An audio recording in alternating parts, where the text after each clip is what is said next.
So on my most recent visit to a local nursery that I had never been to before, but had wanted to visit for a while, I came across a few things that I was just like, "What? You have this?"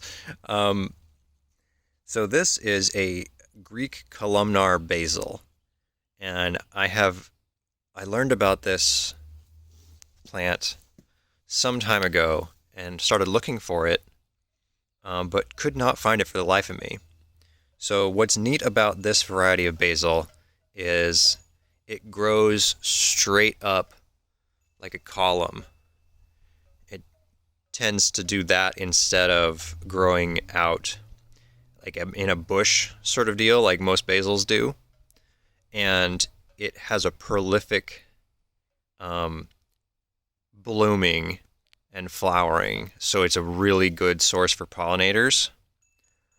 And that really sparked my interest in trying to find it. And it's also very fragrant, of course, because it's a basil. It's got some similarities to Italian and Genovese. Um, but this is a really neat variety that I've struggled to find at all.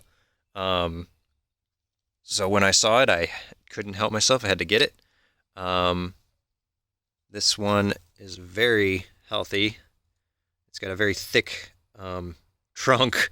It's been well taken care of for quite a while. I just repotted it, and I'm hoping to see it get huge this season.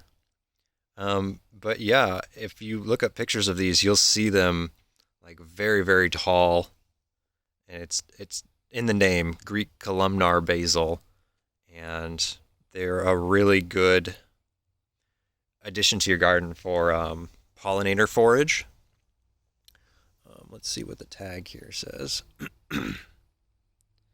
Aromatic, culinary, medicinal, cosmetic, tea herb. It doesn't even mention the pollinators, but yeah, it's all of the above of those things, and it is in a perennial rather than an annual, like most other basil varieties. So this one you will have in your garden, ideally as a permanent fixture, and that's another thing that really drew me to it because I have more of a focus on perennials right now um, over annuals. Um, so yeah, if you're looking for um, perennial herbs that you don't have to replant every season or every year, then this could be a good option for both pollinators and for your herb use.